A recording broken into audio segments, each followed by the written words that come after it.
Hey, Coach, what's going on? Hey, I just ran into the biggest Lobo fan I ever met.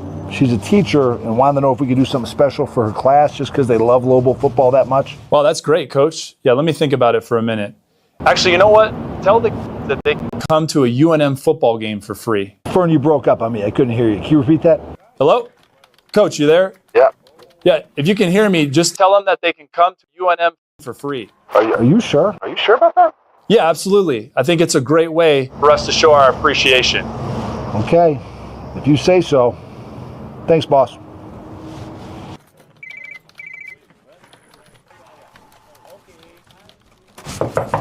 Hey, Fern. Hey, Coach, what's going on? I just had to tell you, man, I think it's so awesome that you're going to give free tuition to all those kids. I mean, the press is eating it up. You're going to be a hero in this town. Wait, what, Coach? Excuse me, that's not what we agreed to? I told the teacher, just like you said, that all those kids are going to get free tuition to UNM to come to UNM. That's what I told them. Coach, I said free tickets to a game, not free tuition. I've made some empty promises in my life, but hands down, that was the most generous. We got to get this fixed. Boys and girls of Lew Wallace, we are so incredibly excited to introduce Coach Jason Eck.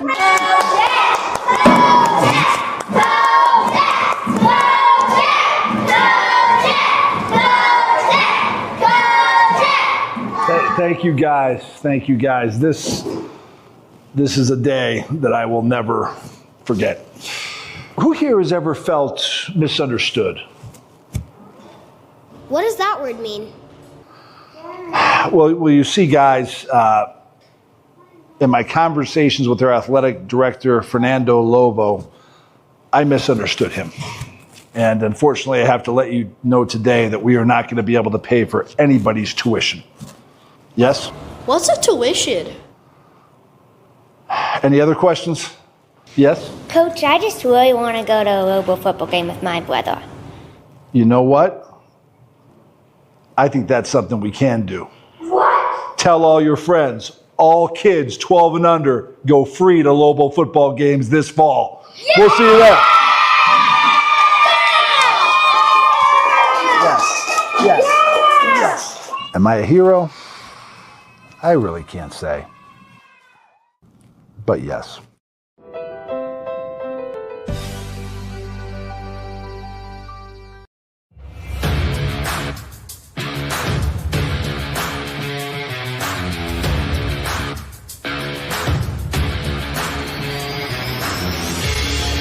Welcome to an episode of the Sports Genes Into the Lab podcast,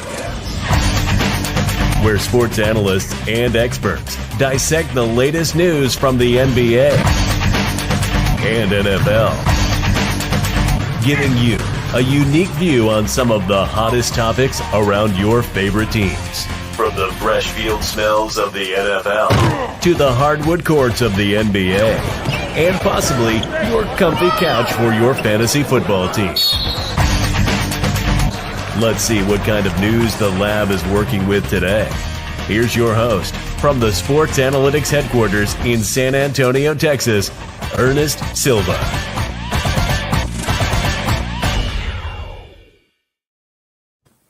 What's going on, guys? We had a full panel tonight. I'm your host, Ernest Doc E. Silva, and another Into the Lab podcast, Season 8, Episode 2, as we had Week 0 last week, talk Texas football. I am still recovering, but we have some fun action here. The group is back. It is so good to see everybody. So good to see the group. Season 8, Episode 2, NFL Week 1 picks. The Pick'em is back. The co-host of this season is going to be just Luke on your screen. What's going on, Luke? Talk to the people. Oh, Ernest, it is great to be back. Week 1, huge game tomorrow. Ratbirds, Bills. Huge way to start the season with a rematch of the divisional round last year. And I got this little, just a little nugget for you guys. Joe Flacco, the Clowns quarterback, will officially be the 20th different starter for the Browns since 1999. Let's get started this week. I love that. I'll give you a 30-second little opening while you have the stage, Luke. Yes. How are you feeling about Ohio State? We had a heart-to-heart. Texas played a great game. Ohio State played a great game. I was very surprised with the Ohio State offensive line, how we handled the front seven for Texas. Gave me some added joy to the day. Offense left me wanting a little bit more with Brian Hartline. Matt Patricia did have a great game plan for Arch Manning. But Texas don't hit the panic button. You've got 3 weeks before, or 3 or 4 weeks of games before SEC play. Don't hit the panic button. Sark will get it figured out. But Sark, look at me, right in the eyes, right down Main Street, bud, right down Main Street. Take the training wheels off, my guy. Just let Arch be Arch, man. You'll get it figured out. Well, I'm glad you're in hog heaven, just Luke. I know we had talked last week. You didn't even pick them to win, so I'm glad you got some added bonus there. Sitting right next to Luke on my screen is none other than Chris Connor, back for his, what is this, Chris, your 3rd or 4th season with ITL? So good to have you, Chris Connor. Talk to the people about where they can find your content and do your little intro. So, yes, you can find me on lastcallpodcast.com. And this week, Ernest, you and I are going to be sitting down, breaking down Cowboys, Eagles, Texans, Rams. We got Nino Brown joining us to recap a week that was college football. And you can also check me out on Twitter, Last Call WChrisC. I am on Facebook. I am on YouTube channel. I am on LinkedIn. And Ernest, I just want to say, I get the peacock this week. I called it. There were several people who told me I was crazy. Bill Belichick's going to win his debut game. Oh, by the way, Arch Manning's going to throw for 2 touchdowns, 280 yards, no interceptions. I have been vindicated. The besmirching is over. I would like to be acknowledged as the grand poobah of college football takes. Yeah. So Chris Connor has deemed himself a god of college football takes. So we have officially entered God status on ITL at week number 2, which is fitting for this show. We have the most outlandish takes you'll ever hear imaginable for sports and Pokemon fans. By the way, welcome to PokePlanet members. You guys just put the ones Let's Go ITL into the comments, guys, and you get a chance at a free custom pack today and a chance at a free slab. 10 people will be picked at the end of tonight's episode. Free slab going out this week, and it'll be mailed out right away. Just put Let's Go ITL in the comments. Thank you to everybody watching. If you're listening to this, just watch live on any of our platforms: YouTube, Facebook, Twitch, LinkedIn, of all fucking places, X, and of course our wonderful Instagram. But all right, also back on your screen is none other than Andrew Con Sutton. I'm just putting he's back because I don't know exactly if Andrew has his tag back up or not. So I'm just going to make sure and let him tell people what he's been up to. And how was your summer, Andrew? Bro, I became a dad. So it has been insanely crazy over here. I got a happy, healthy baby boy. Shout out to my son, Kason Gray. It's been the most incredible thing of all time. Last year, that's why I wasn't on ITL as much as I would have liked to. I didn't get a lot of picks in last year. We were just prepping, getting ready, and he is absolutely crazily the coolest thing that's ever happened to me. But we're back this year. I made a promise to Ernest that we are making crazy takes all year long, and I can't wait to get a second Pick'em championship under this belt. All right, here we go. Second Pick'em championship. He's calling it out already, and we are having some takes already. I hope Mark is just getting notes on this. Salivating at this right now. I think because it's absolutely needed. Davis, for the life of me, and I'm not even going to fake it till I make it. Davis Cordova back on this show as well. I need your handle again. So let me just not even fake it. Davis, tell everybody so I can update it. Where can they find your content now?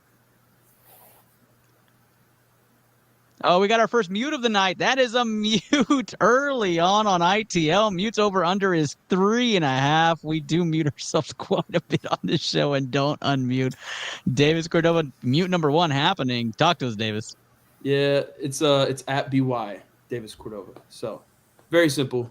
It's because I am a sports writer. So Chris, you just declared yourself a college football god, and this is what I have to say about that. Okay. That is Mike Gundy right there for you, Chris. I don't know if you know anything about him, but I'm glad to be back, Ernest. And I know Andrew's flaunted his championship, his Pick'em championship, but I would like to say every full season I've done, which is I think 4, I have come in second place. So I'm here to get first. Okay. 4-time runner up. I'm back to get my chip. I will say, Davis, it is true. You have been a bridesmaid and never a bride when it comes to ITL Pick'em. But it is okay. This might be yours. Or will the newcomer come onto the show and make his presence known? That's right. Christian Perez is now on ITL, the newest sports scientist to enter the ITL Sports Scientist Hall of Fame. After 1, you're in the Hall of Fame here on this show. Congratulations, Christian. Your outlandish takes will be coveted. Next to Miles Bloomquist and many other names that have gotten their debut on here. But Christian, tell people where they can find you or where you're from and why you chose to bring your talents to South Beach. So I'm based here in San Antonio, Texas, here with Ernest. I don't really have social media, so you can't find me anywhere. You could probably search me and you might find something, but just don't look up OnlyFans. I don't want you going there. But yeah. I am a Cowboys fan and a Spurs fan. So, I've been pretty blessed being a Spurs fan for a while. Not so much the Cowboys, but I'm not the this year's our year type of fan. I'm just more of a, hey, maybe one day we'll get there, So I will have some outlandish takes. I think I tend to go with my gut on a lot of calls, and so we'll see how that goes. But I'm excited to be here. So, well, welcome to the show. And trust me, a lot of us have learned this lesson, Christian. But as you can see, the more you fuck around, the more you're going to find out. You're gonna like my take that our team was gonna throw for 300 touchdowns last week, but it happens here on ITL. Welcome, Christian Perez. We appreciate you being a part of the show. Again, guys, this is week 1 pick. If you haven't already, we have 3 people into our slab giveaway today. Again, we're giving away a slab for free. All you have to do is comment, "Let's go ITL" in the comments. Get your name on a wheel. 10 people will get chosen. We have 10 custom packs chosen at random. All those hits will go to the winner as well. All for the hill right there. All right, we go to our round number 1 here, which is all about the first quarter. Dissecting headlines is what we're doing here. We're going to dissect the latest headlines that we love here on ITO right after this transition.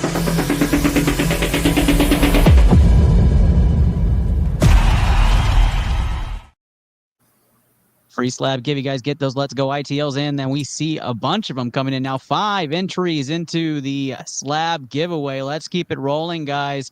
Dissecting headlines. I chose the first 3 topics that get thrown at me. And of course, I threw one, but we'll start off by honoring our sponsor. This first sponsor is Alamo City Automotive in San Antonio, Texas. Get your vehicle needs taken care of. Mention ITL Doc E or ITL Pokey Protocol today. Or any day you take your vehicle into Alamo City Automotive, Rudy Faz and team will take care of you and give you 10% off your full service and repair. Mention ITL today. All right, first segment.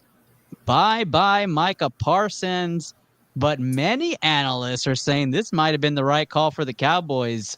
I'll start this one off for, who do I want to pick on first? Let's go with Just Luke. Just Luke, tell me, was it the right call to split away with Micah Parsons for the Dallas Cowboys?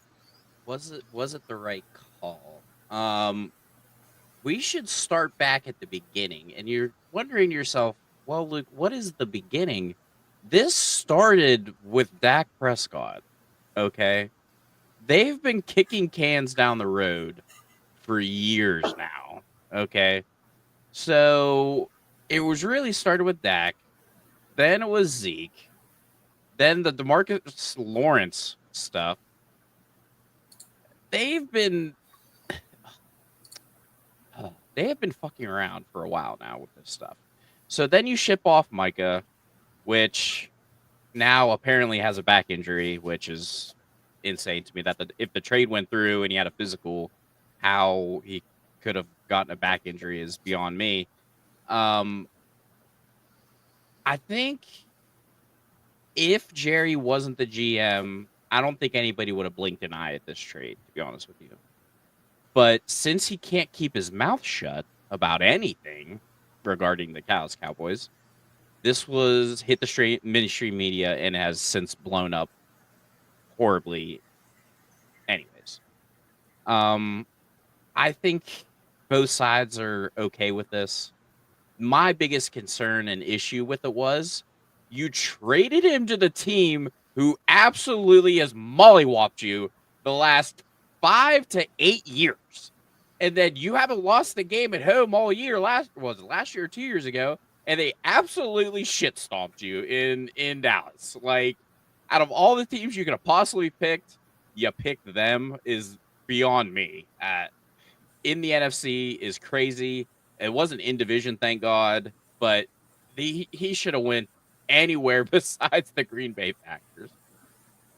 I think we can all relate to this. Well, the man has no soul.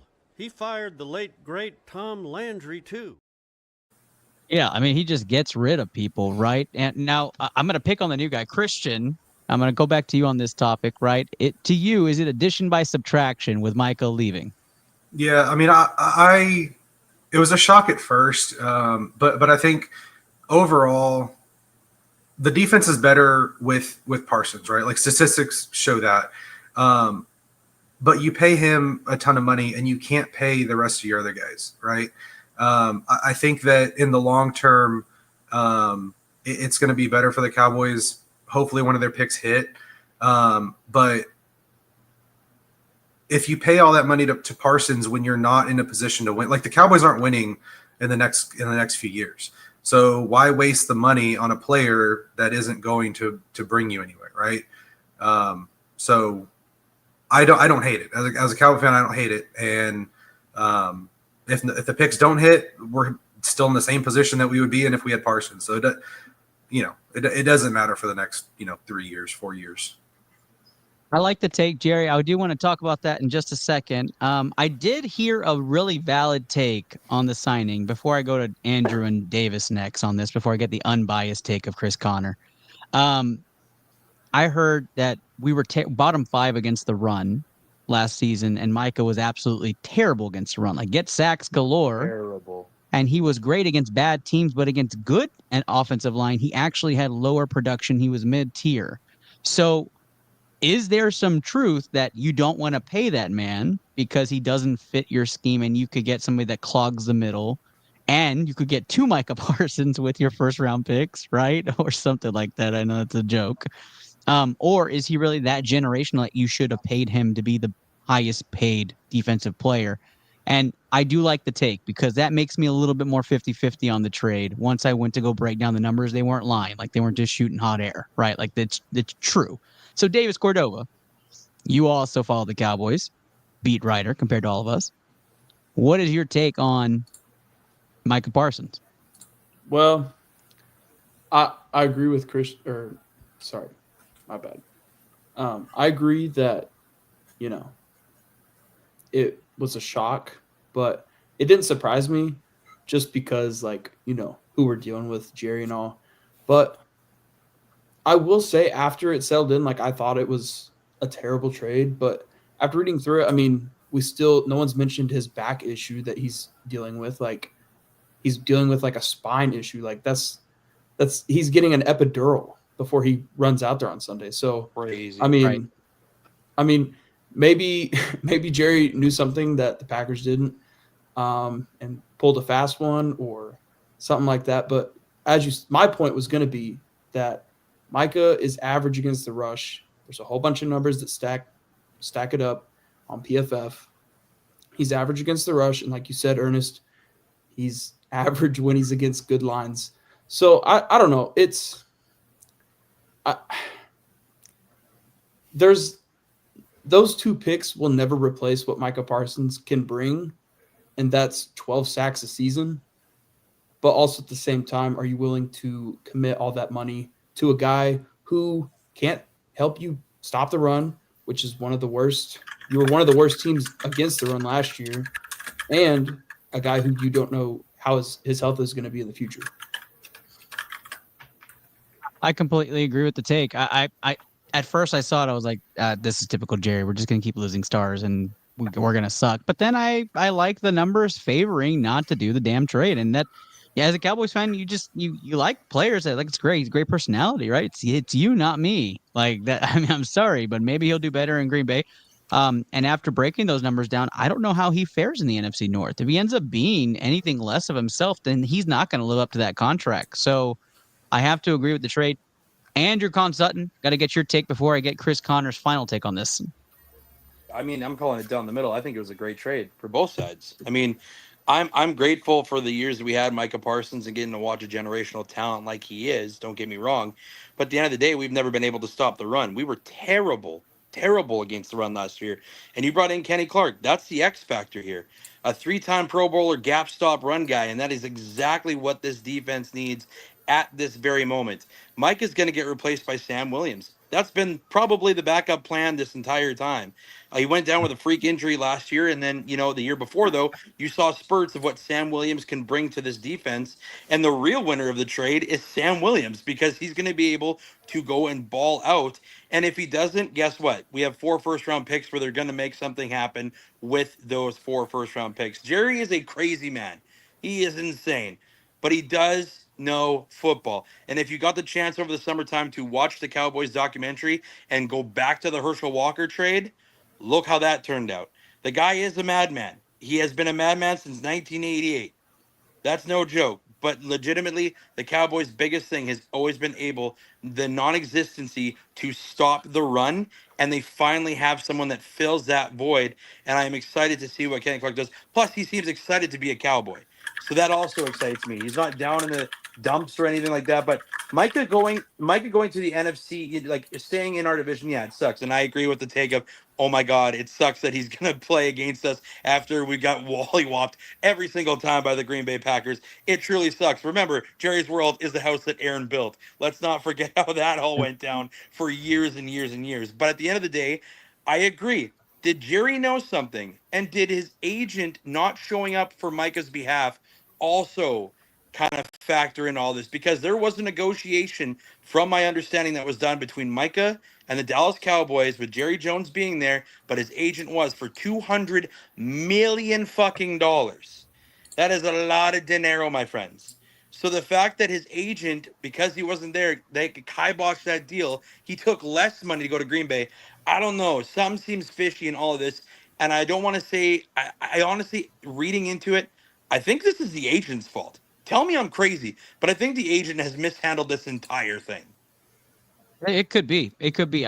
We all know behind closed doors. We don't know what's happening there. But I do want to pivot that and say, if Jerry was forced to say, I have to save money and keep Bland or keep riding this train with Micah with injuries galore, I might lean Bland myself. So actually, Jerry, I don't think it's a crazy take that he does do that. I actually like the pivot to that. Chris Conner, you get to close this segment out, buddy. What is your take on Micah, and are we just reading it too much, trying to find the silver lining of a really shitty situation? I'll say a little bit of everything. I mean, look, I love Jerry Jones. Without him, we will not have a podcast like this. It is delicious. He is just must-see TV. It's okay to admit it. Jerry, you screwed the pooch. I love you. Jerry, I love you. You will forever be my favorite NFL owner, but God damn it, this could have been handled last year. But Jerry, he is somebody said it best. He is an actor. Like when you see him on Landman, he is great at that. He is the big swinging, dick making, deal riding son of a gun. But God, he wants drama. He loves being on Netflix. And other owners, you could argue, would have just let this, probably got nipped in the bud, probably taken care of before it went too far. That being said, credit to the Cowboys. They got 2 first-round picks. They got a defensive tackle. They're not. This is not a team that was one player away from the Super Bowl. They are a team you look and go, well, they're sort of in the middle, very in worst case scenario. So, look, if this team bottoms out, you have ammunition. You can try to trade Dak. You can go for a quarterback either this year or next year. Use those picks to move up, and either way, you're not paying nearly $50 million for a non-quarterback. That's just insane. I don't get why the Packers are doing it. I love him, but quarterbacks are basically the only guys you want to pay that much money to. Pass rushers, you can find several of them sometimes in the first, second round. It's too much they gave up for everything. I agree. I like the takes on it. I think we're pretty much all the way around agreeing that this could be 50-50. Jerry Jones, Micah Parsons break up. But hold on, guys. We got our first fantasy football roster submitted to ITL Sports Scientists. Here we go. Rate this 12-man PPR. Burrow, Pollard, Aaron Jones, Mason, depending on who starts. Amon-Ra, the Saint, the Sun God there. I trust I've taken Amon-Ra everywhere. BTJ, Laporta, JSN, the Eagles defense, and of course, our very own Aubrey from Dallas on there. Obviously, stud God kicker. Great start there. Guys, you can say love it, hate it. This is going to be our one-word segment as we move on to our second topic. Let's go around the room. Davis Cordova, love it or hate it? 4 words. Who's running the ball? Yeah. Yeah,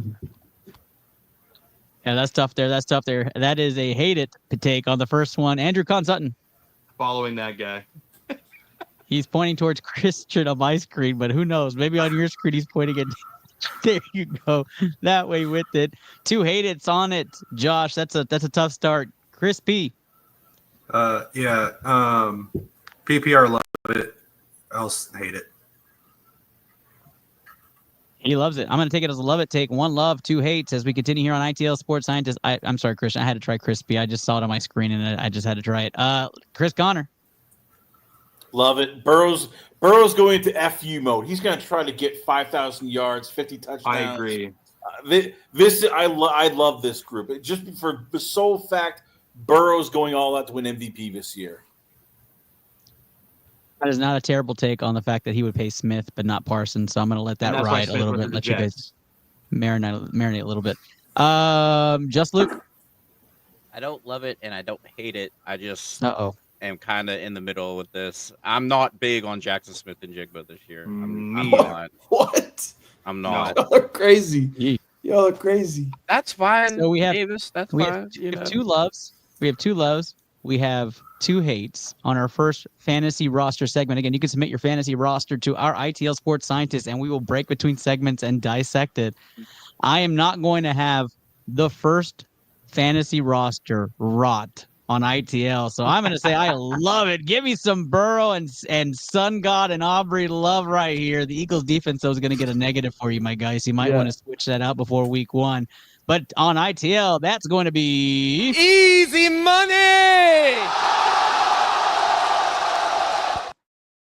That's right, easy money. I will say I can tell he reached, like he started the 8th or 9th round with the Eagles defense and Brandon Aubrey. He did not wait to pick him. 100% did. But I mean, you got to get the best to be the best. They're starting, right? Those other guys are sitting on your bench, but they're starting. I get it. We were in a draft last night, Christian and I, and we saw somebody take a kicker and defense early. We no names to be mentioned on here, but it was like, what the fuck? And we just kept going with it. So kudos to you. Like it, Josh. Let me see a Let's Go ITL from you, my guy. I know you're still watching. We have 202 of you across other platforms. We have 25 hanging out with us on Facebook. We have 37 of you all on X. We have a few of you all on YouTube. Keep it going, guys. Keep the spread and love happening here on ITL not Pokey Protocol. I got to get out of that habit. On ITL Podcast here with your sports scientist. Topic number 2 for our first quarter segment is going to take us to flag football. That's right. We've had some breaking developments. The Olympics are going to have the flag football. We have not touched that here on ITL. We haven't been on for football. So welcome to this topic. But the reason we're touching it is because none other than the former Boston Celtic known point guard, Rajon Rondo, the number 1 rated flag football quarterback in America, would be leading the team today against the juggernauts of the world in flag football like Mexico, I guess, and others. But guys, is flag football must-see TV? We start this one off with you, Chris Connor. I love it. God damn it. This is what flag football needs, though, a star. Rajon Rondo is must-see TV. I know, this is like having ice cream with pizza. It doesn't make sense, but it makes sense. God, if you want to draw in casual eyeballs for flag football, and since none of the NFL players are going to do it, God damn it, Rajon Rondo is perfect. The only thing better would be if all of a sudden Jay Uso was like the number 2 flag football player. We could get Yeet and Rondo at the same time. Pizza and ice cream actually go well together, Chris Connor. Like, I don't know why that's such an outlandish. That's good. It's like lamb and tuna fish. Like, that's basically what you're saying. Andrew Con Sutton, must-see TV for you. I'm already crying. Good TV right here. Let me tell you on ITL. Deion Sanders, Bo Jackson, Michael Jordan, and the great Rajon Rondo, baby. 2 sport athletes. Of course I'm dialed into this. I'm going to be watching like crazy. Let's go. Flag football's great. Rajon Rondo, go do you, boo-boo. Have fun. That is tremendous takes coming across the board. Christian. Yeah, I haven't watched it, but I'm sure I'd sit down and I'd love the fuck out of it. So I'm going to say yeah. If you guys haven't watched the girls or the women's Mexican flag football team, they are phenomenal. And that quarterback can sling the ball. I don't know if you guys have seen her. I forget her name, but she is phenomenal. Davis Cordova, must-see TV, flag football. I could care less, Ernest. Bro, this guy's like 40. Could just move on. We know he's not going to be the quarterback. Yeah, so was Brady, and he won a championship. So that is not a bad take. That is not a bad take. You know he's getting signed to a 10-day contract after this. Go. Not really. I mean, I wouldn't say that. Hey, instead, I will use my time to say go watch some college football this weekend. So somehow we politically have said I yield the floor here on ITL from Davis Cordova. Just Luke, must-see TV, flag football. It's absolutely must-see TV because when I received this request today about talking about flag football, I had to put my team together. Right? I had to put my team together. So obviously, quarterback 1, Joe Burr, right? Obviously. Then we have a whole LSU reunion with Justin Jefferson and Jamar Chase, absolutely dogging the nations with those 3 just by themselves, right? Then you add in Tyreek Hill, the man, the Flash himself. Okay? That's terrifying. Then you add Zay Flowers, Brock Bowers, and Saquon. Good luck. Good fucking luck. Good luck, Canada. To the rest of the world. All catching passes from none other than Rajon Rondo, the man himself. And then, like, when you look at the NBA passer extraordinaire. And then you're looking at the defensive side of the ball. I mean, who's gonna score on Derek Stingley, Minka Fitzpatrick, Patrick Surtain, Kyle Hamilton, Jesse Bates, Travis Hunter, and Budda Baker? Just give me the United States and a nail biter, and I just want to see Rajon say, "Coach, what play am I running?" What kind of play you got for this situation? How about the annexation of Puerto Rico? That is. Welcome to the Olympics. I will take Olympics flag football. -10 every single fucking every game. No, you see, whatever the line is, I'm taking it. I want to interject. You're thinking all wrong. We're doing like NFL football players. We know they're not going to do. We need to expand. Like, we could have the wildest NFL flag football team. Let's get Braun Breaker. Let's get Tim Tebow. Let's get Rajon Rondo. You know what? Screw it. Let's get Dwight Howard. He's been dying for something. Just get the best athletes and just make it crazy. Or the teams looking going, what the hell is this? And he can go, this is flag football. Or, just we had Happy Gilmore 2. This is what we need. The Happy Gilmore 2 flag football. That's the commercial. That's the commercial. Why don't we just put like DK Metcalf and George Pickens just fist fight at the middle of the field? How about that? I'm in, dog. Like, I'm in for that also. Davis is looking at us like we are crazy. They're going to have Dwight Howard catching like a toe touch pass at the back of the end zone because he's so tall. And then he's going to turn around and tell the guy, this is flag football. It's going to come down. And then blow his hamstring out. And this is going to be all of America watching that on the promo video. Give me a hell yeah.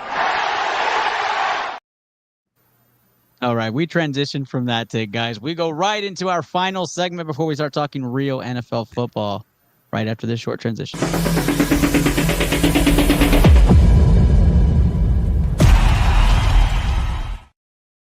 We're not all NFL here. Our final segment is college football, but guys, comment "Let's go ITL" in the comment when you're watching right now for a chance at a free slab. And of course, if you're listening to this or you're watching a replay of this, sorry you missed it, but on our live nights, you get a chance to get free swag from us. Sometimes it'll be a Pokemon slab, sometimes it'll be an autographed jersey, or who knows what it's going to be. Maybe a free massage. No, it's not a massage from a local parlor. No, that's not what it's going to be. That is not what ITL is about, guys. That is not what it's about.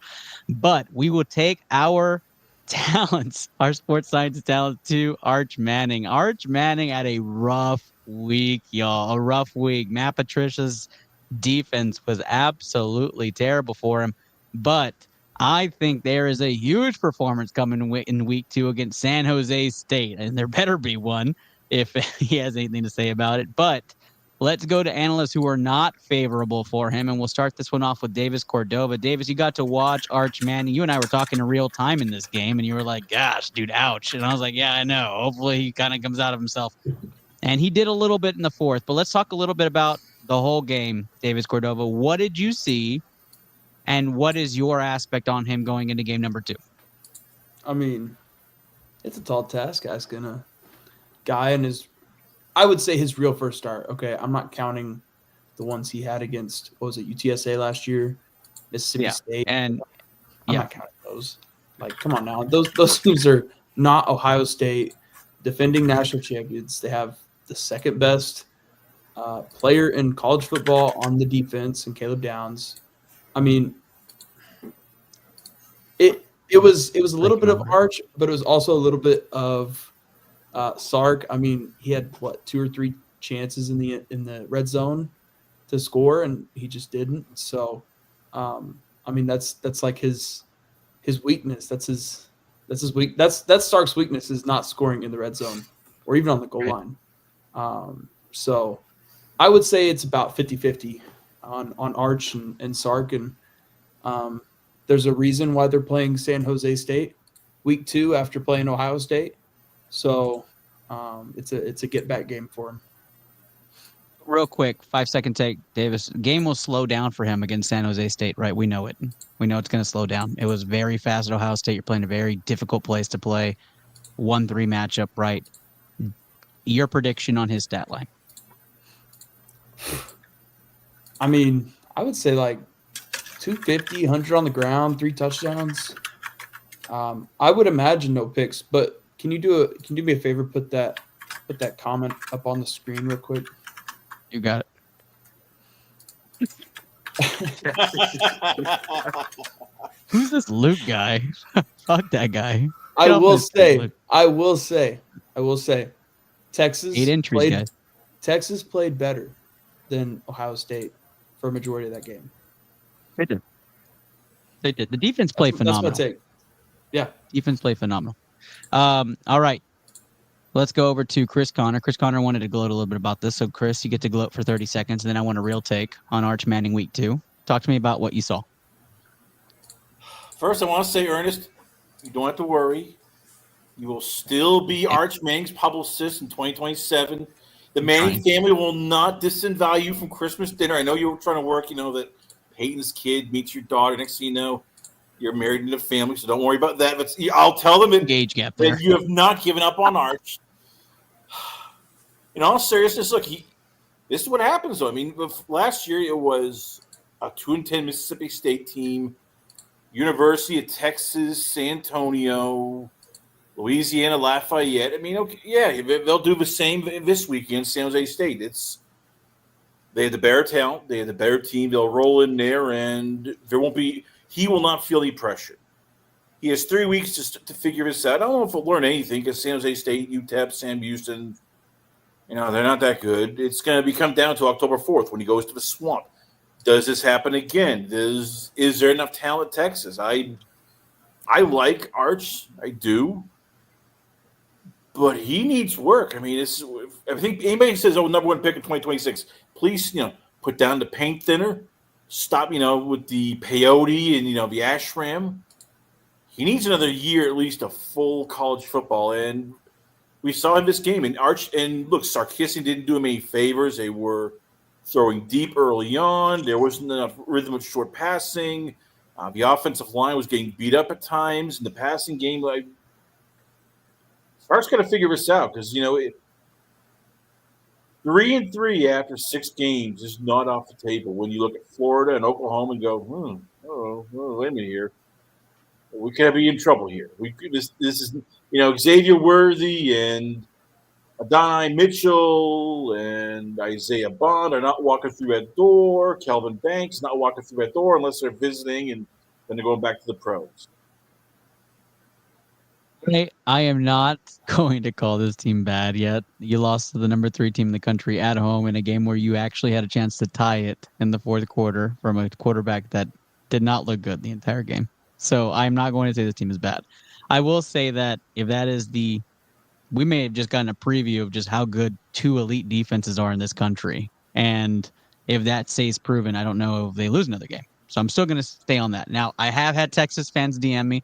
I have had Texas fans comment and just be like, Arch sucks. This season's going to be terrible. Like, okay, the wheels have not fallen off, guys. It is a very difficult game to win.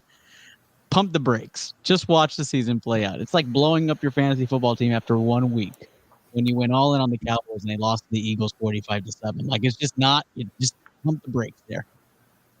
Christian, you got to see Arch Manning play. You got some take. Give me a hot take on Arch Manning. Where are you with Arch? The guy who sat behind a 7th round draft pick. If his last name wasn't Manning, we wouldn't be talking about him. I think it's as simple as that. I've heard the argument, Ohio State's a good team. It was his first game, whatever. Like, if you're good, you're good. Like, I don't think he's going to do anything. Like, he's going to be a middle of the road. He'll probably be a backup in the NFL, but. That's a tough take, man, on one game like that. That's ITL debut take. I like the hot take, but that's tough. That's tough on his first one. That first throw was rough. Mechanics rough. were great. Had spaghetti legs and spaghetti arms all over it, but that was a rough one. Andrew Consutton, you got to watch the game as well. Let me get your take on Arch.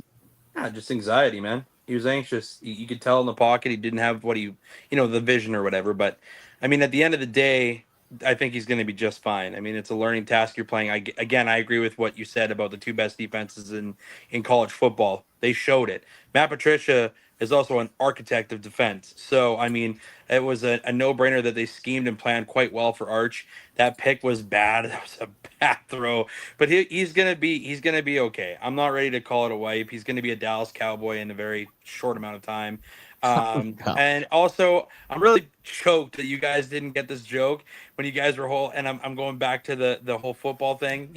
I said tight end Dwight Howard, and let's go back to the allegations in 2021. Damn, I missed it. You bitches! I was so choked. You missed the opportunity. Andrew, I got it.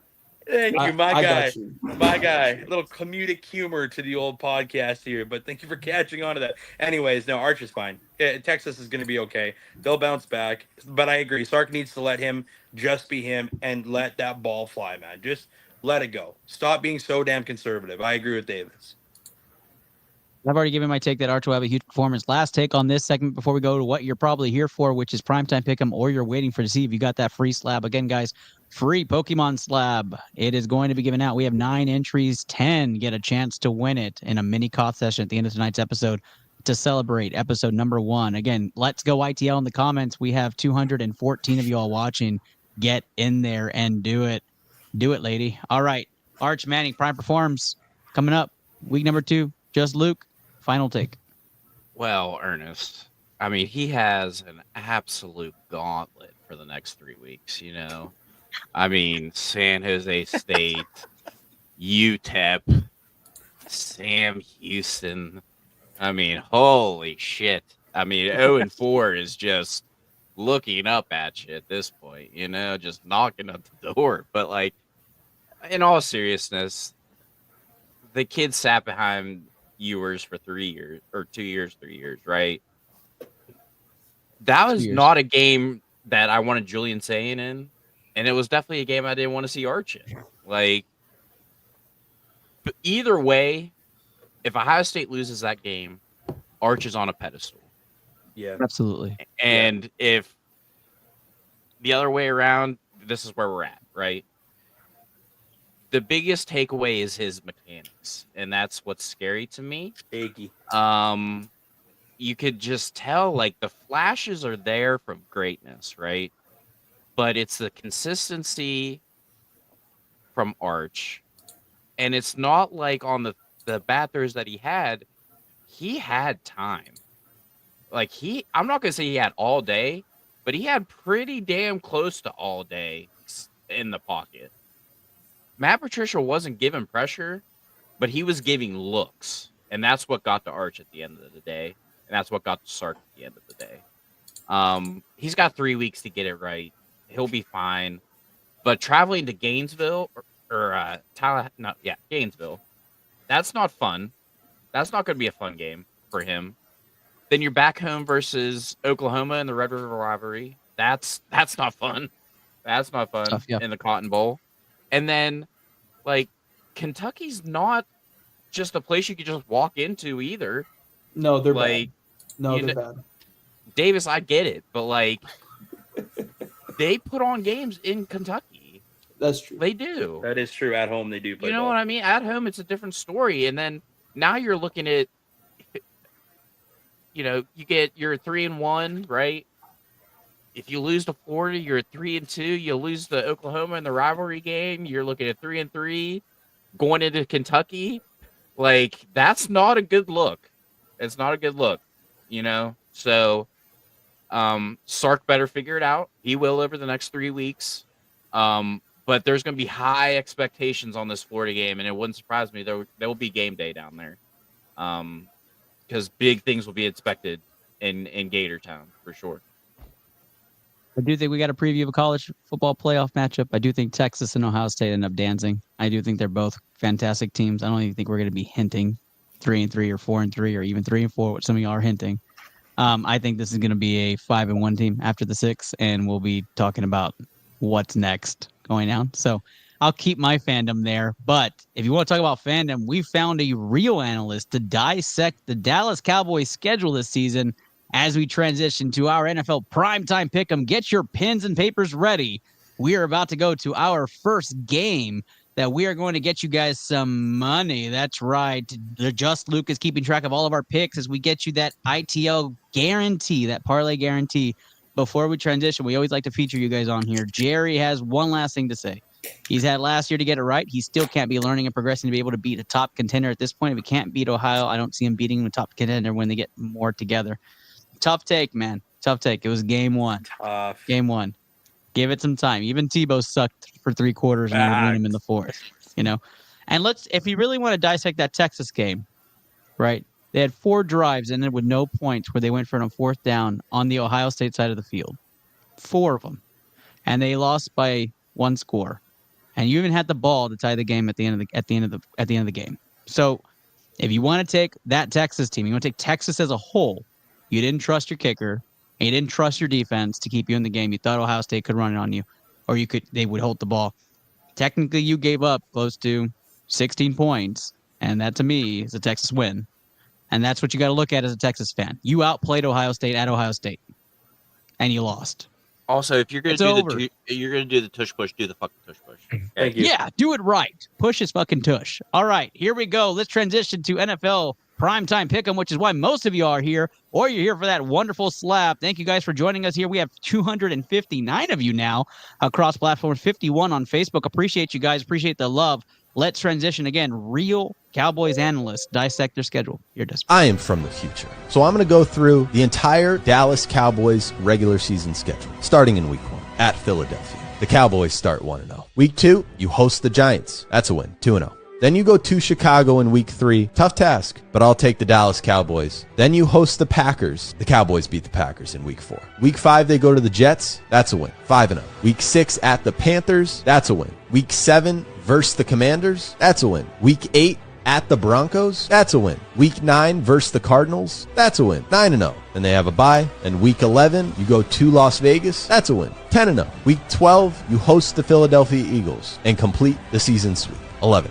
Week 13, you host the Kansas City Chiefs. That's a loss. 11-1. Week 14, you go to Detroit. That's a loss as well. 11-2. Week 15, you host the Vikings. That's a win. 12-2. Week 16, you host the Chargers. That's a win. 13-2. Week 17, you go to Washington. That's a loss. Week 18, you go to the Giants. And by this point, you're not playing your starters because you've locked up the number 1 seed in the NFC. You don't go get George Pickens to be a wide receiver 2 next to CeeDee Lamb for nothing. This Dallas Cowboys team could win the Super Bowl. Part of me thinks that the year the Cowboys get back to a Super Bowl is the year with the most distractions. The year where nobody thinks they have a chance. I've heard 4th place in the NFC East by multiple high-level analysts. They're going to be number 1 in the NFC. They're going to have the best offense in all of football outside of Cincinnati. And if the defense can just be mediocre, they will go to the Super Bowl. Dallas has a 3% chance on Kalshi to win the NFC Championship. So when I put $100 on Dallas to win the NFC Championship on Kalshi, I'll be looking at a nice $2,300 payout at the end of January.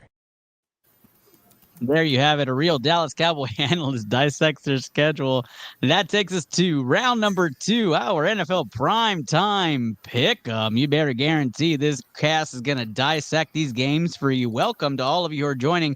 I'm your host, Ernest Docky Silva here for ITL, and for some of you, ITL Poke Protocol, but the Into the Lab podcast dissecting NFL primetime picks powered by USAA. We're officially an affiliate with USAA. We know what it means to serve. USAA proudly serving the military community. We appreciate all of our affiliates and sponsors and partners of this show. Thursday night football is upon us, guys. Thursday night football is indeed here. And to bring in our action, we go to none other than the vintage cartoon itself, courtesy of It's Rated Merc. He said this fit the bill. So let's cue it in. Today's big game starts at 2 o'clock. 2 o'clock? Holy cramoly! Why have I been wasting my time in here? It's about to start without me! Yes, yes, yes! Yee-hoo! All right!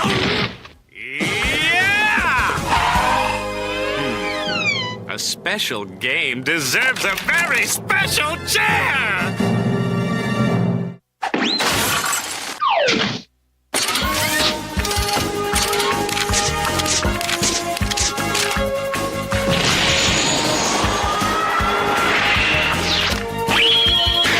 Let the game begin!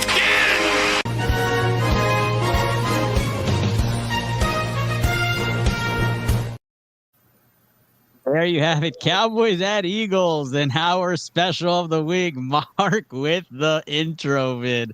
All of that to say, I need that chair. I don't even care about the segment anymore. I want that chair. Like, that chair is absolutely perfect. Let's run it around the room. The Dallas Cowboys traveling to Philly on the championship banner night. Eagles 8.5-point favorites at home against the stronghold George Pickens Cowboys. We'll start this one out of the room with Chris Connor. Chris, give me your take. Who wins this game? Eagles win, but they don't cover. I think Cowboys going to be spirited. There's going to be a bit of a Super Bowl, letdown. And let's face it, this Eagles team is weird. They have all the talent, but their wide receivers can't stand a quarterback. The coach is a bit of a chucklehead. You're waiting for it to blow up, and it doesn't, though. So it's going to be a close game, but Eagles will win. And, of course, if you're watching ITL for the first time, I'm going to mention it. This is what we do. We make our picks. We give you your betting odds. We give you the best possible parlay at the end that we believe as the sports scientist group that you can get your money on. That's where you put your money. We have a lot of people who like to tail our picks. We have a 70% win rate on Moneyline. We have a 65% win rate on spreads individual as a parlay. We usually hit 2 a year. So do not parlay it with big money, but have some fun with us. And let's go through it all. Let's move on to Just Luke. Just Luke, who do you have in this game? Okay, so first of all, let's not skirt past that video. That is what delusion looks like, okay? All right? And kids, don't smoke crack. Eagles money line. 2 Eagles money line here on ITL. We move on to Christian Bettis. Christian, who's winning this game? Got the Cowboys 28-24. Woo! Dallas money line, or are you taking the spread? I don't even do sports betting, so I don't know. I can't comment on that. Plus 8.5 means that Dallas could lose by 8.5 points, and you'd still get the win. So are you trusting that you would say the Dallas would be in a close game where they possibly lose? Or are you saying, hey, I'm taking Dallas straight? No. It'll be close, but I think they take it. I think statistically, I think over the last 15 years or something, during the first week, only 40% of the what is it called? The favorites win. It's 40% of it, in the first week. So I'll take the Cowboys. 2 Philly money lines and 1 Dallas money line making his ITL debut. Christian with his second hot take of the night. Andrew Sutton, who are you taking? Yeah, I do like the fact that Trayvon Diggs is about to start this game. That's a huge addition for the defense. Deron Bland locked up on that big contract. We finally have our 2 corners. Kenny Clark stopping the run. I like our defense. I do. I think it's going to get spicy. But it's a 24-21 Cowboy win. 2 Dallas money line picks on this show, and I'm going to absolutely get run out the door my first freaking week back in football. Davis Cordova. I do not feel good at all. I do not want to be a delusional Cowboys fan because I'm not, and everyone here knows I'm not. But at the same time, I don't know. We saw it happen last year with the Lions and the Chiefs. The Lions right. That was last year, right? That was last year. Yeah, am I wrong? Yeah. I mean, I told my buddy it was 31-24 Cowboys today, and I'm going to stick to it. I really think that the Cowboys just surprised them. I do think during this Super Bowl low, why is Nick Sirianni lying to us today? Oh, I didn't even know it was a Super Bowl or the ceremony. Are you dumb? Come on now. Most punchable dude in the NFL. Smoking, just stop pushing smoke up people's butt. Just be honest. Hate that guy. If it was any team but the Eagles, I would pick the other team just because I do not have any confidence in the Cowboys. But I absolutely hate the Eagles and all their fans and their coach and their quarterback. So I'm picking the Cowboys. I'm taking Dallas plus 8.5 because you guys seem to think this is going to be really close. I hope you're right. As a fan, I hope I will be in Mexico watching this. So I hope you guys are right. I will be deep in a plunge pool, by the ways. I will be in a plunge pool watching this game. But I do want to say, crazy take that Dallas has its name 3 times on my board just makes me feel very happy. I'm glad you guys have some faith in that. I do like that take, but here is Mark saying you guys are 35-6 go Birds. 35-6 go Birds. And we have the 2 some skills Eagles fans of in the chat. delusion. Okay. No way we have happening. both sides of it. Okay. Let me go ahead and show that transition video one more time on Dallas. But what a wild start. Dallas. Hey Mark, why don't you come on here and defend me, dude? That's true, How about Mark. that? You should be on this show. I am going to Kenny Cotterell did send his picks, and there you will see them when we launch it. If you are not part of the ITL community chat on the sports side of things, we do have a community chat on Facebook. We're going to post all of our picks on there. We'll be interacting with fans on there. Definitely want to get your takes on there. Go have some fun with us. Join that chat. And if you are part of the Pokemon community, you can join that chat as well, or join PokePlanet, our community of choice that we've teamed up with the last 6 months. Go hang out with us there. That is it for this game, and no ITL guarantee parlay pick here. We are not telling you to hedge your bets. Have some fun with night number 1, guys. Enjoy it, but don't enjoy it for too long, because right after that we are going to Brazil, where the Kansas City Chiefs, 3-point favorites, are going up against the Los Angeles Chargers. And a lot of people don't like this game in Brazil. They said that the conditions of the stadium have been absolutely terrible. But let's start things off here. Let's see. I started that game off with Chris Connor. Christian Pettis, give me your take. Do the Swifties beat the Lightning Bolts? I got the Chargers in this one. It'll be a close game, but I got the Chargers in this one. Chargers money line is what Christian is taking on this one. Very much. I was very much 50-50 on this game, but Andrew Sutton, you're going to tell me what your take is on it now. It's a Travis Swift game. Chiefs -3 cover. Kansas City spread is taking KC -3. Davis Cordova. Give me the Chiefs if Boyd keeps going. AC -3 in this one as well. Just Luke. The Rashawn Slater injury is just too much for too much for the Chargers. Big Chris Jones day. Give me the Chiefs. AC -3 in 3 straight picks. Chris Connor. I would just like to say, with all the turmoil in the world, I am glad we are sending America's team to Brazil. Taylor Swift will be there. It's the final season of Travis Kelce and Patrick Mahomes is my tribal chief.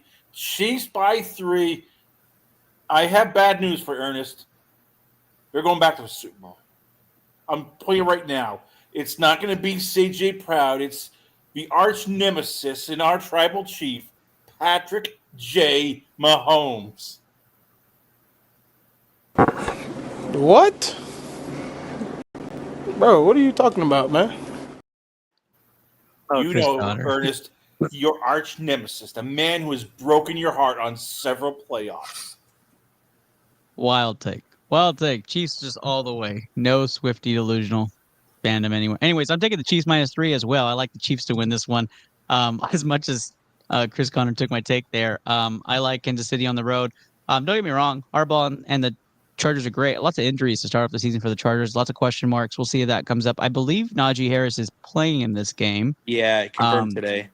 Which also made me choose the Chiefs more because that means the backfield gets split. And I really liked Amari Hampton to go off and try to set it. He will. Don't worry. And hey, kids, if you're watching this, be careful with fireworks. Ask Jason Pierre-Paul and Najee Harris. Yeah, and also I love Keenan Allen back in a Chargers uniform. I'm looking forward to that. So just a lot of fun in this game. WR4. What? Bro, He's gonna play, like, guys. There's like three rookie wide receivers in that way room. better like, than him. Like, come on now. He'll get playing time. He'll be there. But don't forget, guys, you can put Let's Go ITL in the comments and get a chance at a free slab that's hotter than the takes we're taking there. We chose our game of the week. It's going to be different than America. It is absolutely the Texans at Rams. -3 are the Rams, with Davante Adams making his regular season debut for the Los Angeles Rams with his new best friend, Matthew Stafford.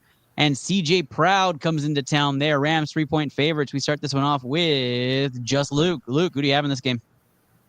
So do we have a status update on Matt Stafford? He's alive, apparently. That's concerning. I mean, back injury for a quarterback going into the season. I mean, this is a big Kyron Williams game, in my opinion. Let that man eat for sure. Davante Adams, welcome to the squad. Puka Nacua, welcome back, my friend. You stay healthy, and you guys win the NFC West. Okay, so We're at that West on there. Give me the Rams in this one. Rams are the first pick with the points. Yep. Rams spread to start things off here. Chris Connor. So I'm trying to make sense of this here. And look, I am trying to be level-headed here. I really am. Matt Stafford, who hasn't played the entire preseason. And, oh, yes, by the way, he's had an epidural and a cortisone shot for his aggravated discs in his back, is going up against maybe the most fearsome pass rushing duo in Danielle Hunter and Will Anderson. And they think this is a good idea. I'm worried for Stafford's health. The Rams' offensive line wasn't that great. Give me the Texans more than 3. This is going to be one of those games where Stafford gets, hurt in the game, and we're down to Jimmy G. So, I'm sorry, I missed it, but did you take the Rams anyways? Yes. No, I took the Texans. I am going with your team. Oh, you're going Houston. You're going Houston. Yes. I completely misunderstood. I actually did think you went Rams on that take. So I'm very honored that you went Houston. Houston money line too, Chris Connor? Just yes, straight up? I know I'm shocking you, Ernest, but I actually have faith that Danielle Hunter, Will Anderson are going to do bad things to Matt Stafford. And in the real world, they'd be arrested for assault and battery and probably attempted murder. My goodness. Well, I'll tell you what, though. It's not an off take. I take Houston money line as well. I'm not even batting an eye at this game. I think Houston goes in there and makes a statement. CJ Proud has had a tremendous offseason. He's done the work.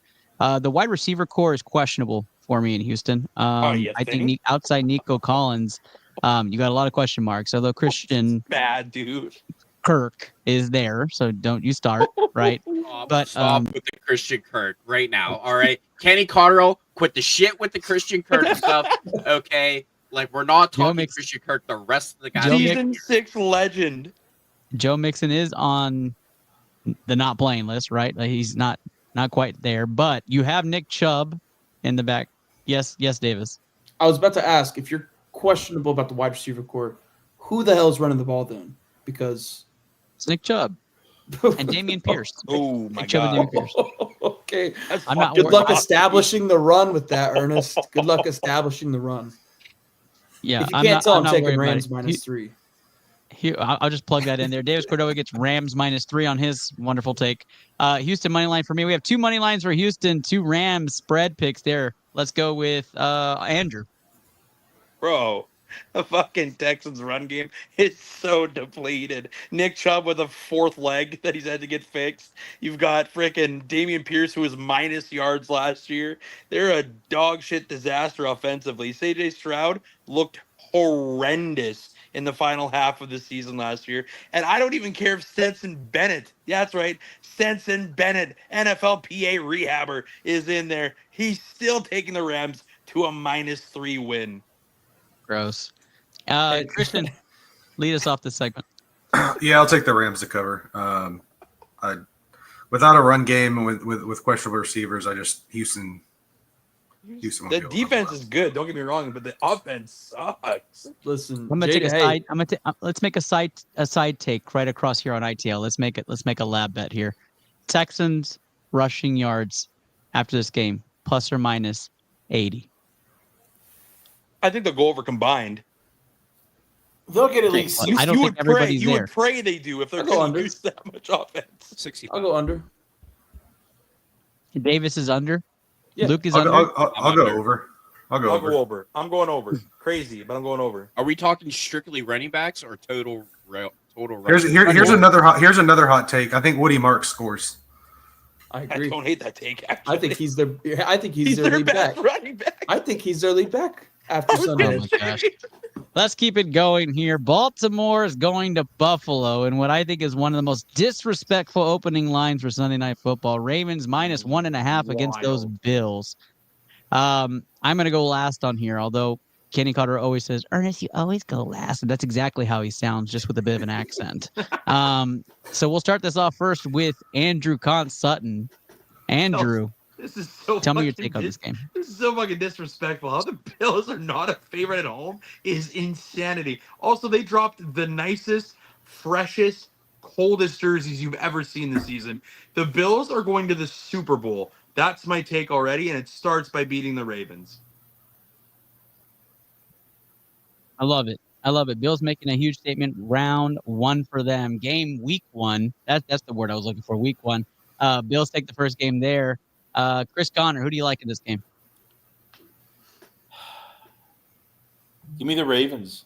And I love Josh Allen. That wide receiver room is terrible. The Ravens have stockpiled on defense to where they can stop anybody. And Max Andrews not going to fumble the ball 2 or 3 times in this game. And Lamar Jackson will not just crap his pants. It's the regular season. This is the Ravens. They're taking this first game. And I hate to break it to you, but Bills fans, you're not getting by Mahomes and Reed. This is just it's not a rumor. It's a spoiler alert. This is our year. Either wide receiver core, Thanks, Bills Paul or Heyman. I Texans, appreciate Chris the Connor. Shout out.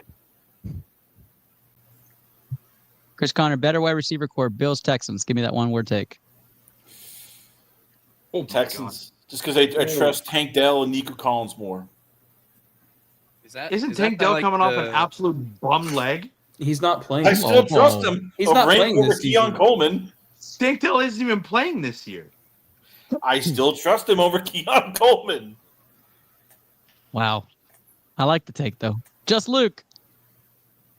Well, historically, we don't pick fucking ratbirds on this team. I knew he was going there. I knew he was. All right, historically, but facts don't lie. Lamar Jackson, since getting drafted, is 5-2 in Week 1, posting almost a 70% completion rating, over 15 yards, 12 touchdowns, 2 interceptions in Week 1 games. I have to roll with Lamar. They're a Mark Andrews drop away from being in the AFC title game last year. Granted, horrid drop by Mark Andrews. Horrid. But I will take my chances with Lamar in the regular season on the road with something to prove to a team that beat them last year that shouldn't.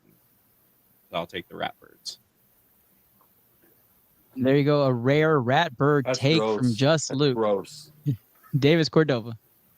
You know, I came into tonight just blindly backing the Bills until I actually looked at what I was picking.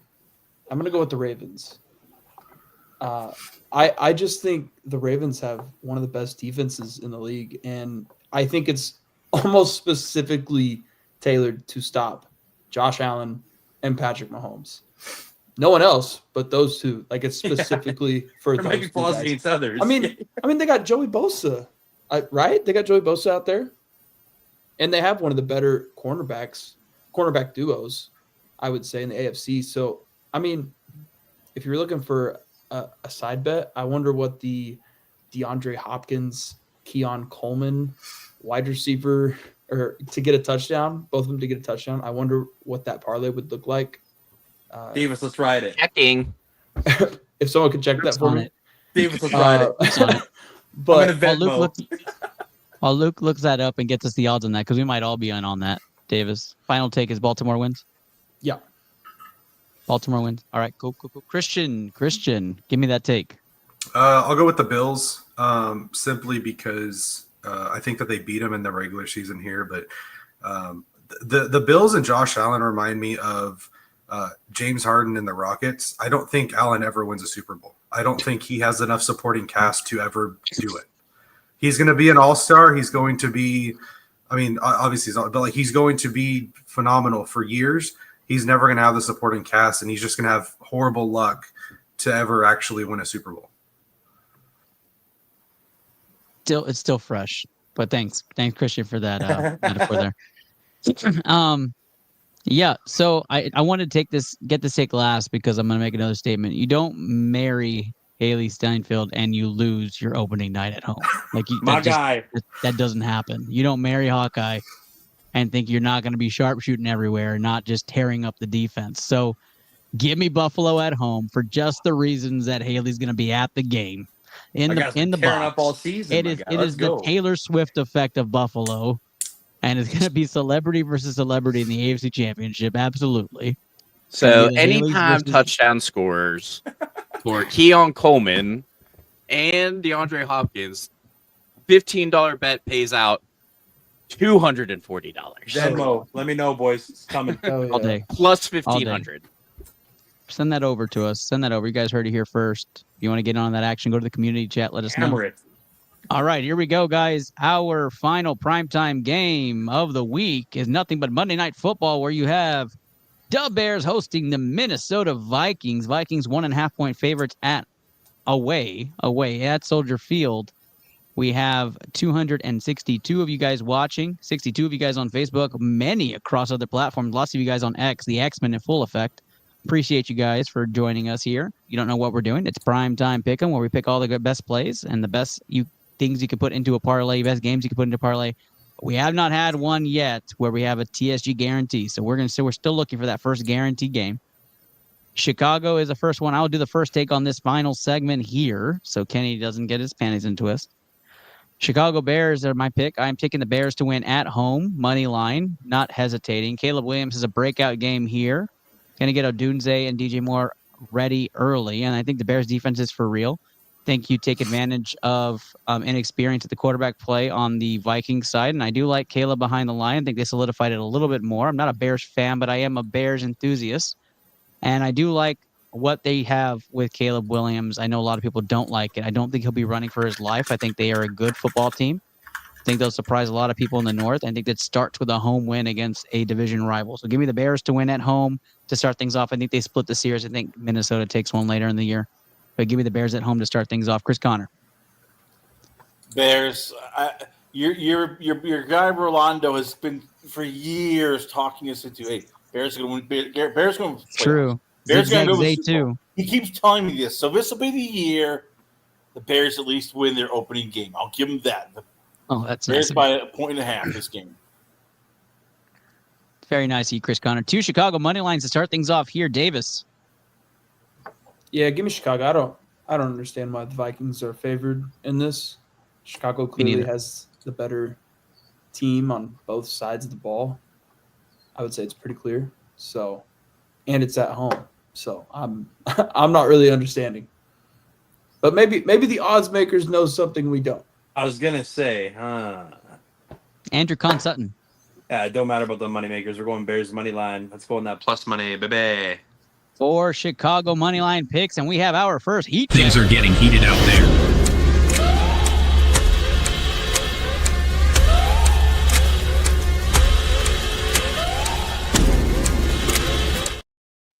It's new. We'll get used to it. Just Luke. I don't like this. I don't. Are we seriously about to put the fucking Bears week 1 on a money line, guys? I mean, Wouldn't be ITL if we didn't. But I will say this: why are some of these talking heads preordaining the Vikings to just come out of the North?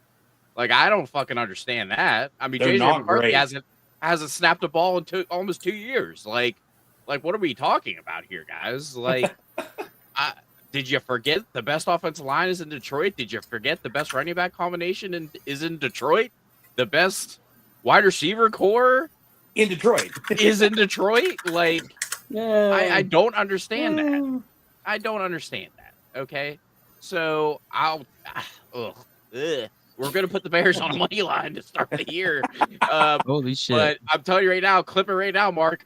I don't like it. We're all going 0-6. It's not over yet. It's not over yet.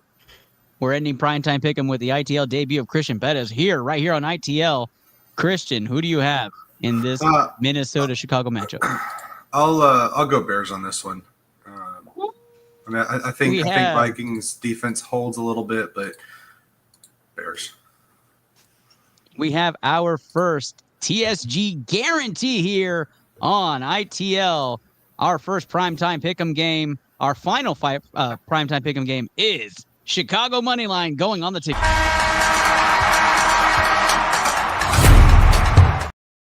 Fingers in the air, waving like you just don't care. That is a TSG guarantee. Still reach out to Steve Reisner if you don't win, get your money back. All right, guys, that ends our second round. We go right into our third inning stretch where we go right through our fire round, which is Moneyline pick'em.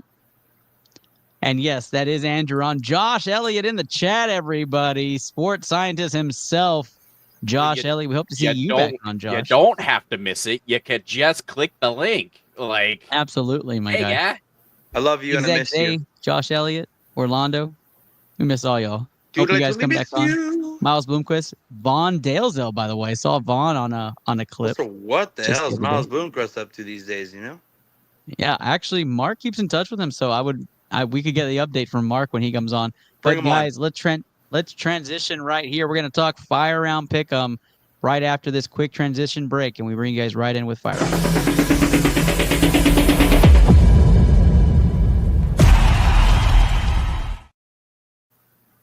All right, Fire Round Pick'em is upon us. Let's cue it.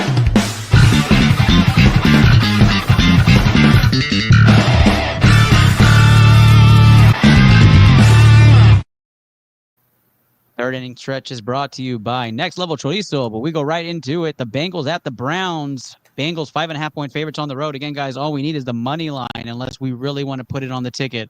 Let's go around the room. Just Luke. Bungles.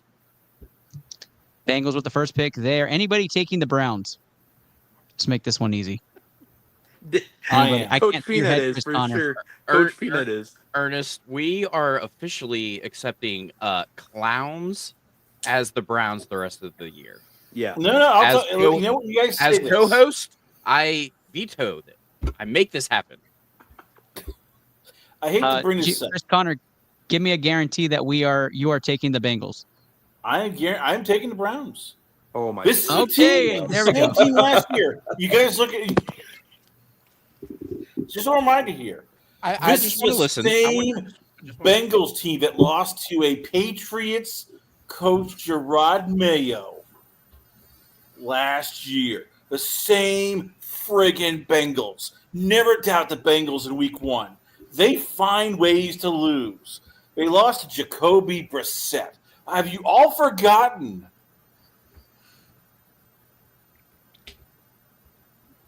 Oh, is there more? Still give me the I thought there was more coming, Chris. I'm sorry. That's my bad. You say, but watch. They'll just like forget to show up. The Browns will steal it, and we'll all wonder why Zach Taylor is still the coach. Why has he not been fired?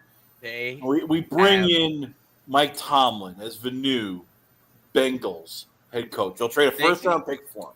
They have 5 fucking quarterbacks on their roster, Chris Connor. And the kicker, they go out and get Tyler Huntley and then cut his ass, and now they have to pay him the rest of the year. Love it. Good for Tyler Huntley. What team?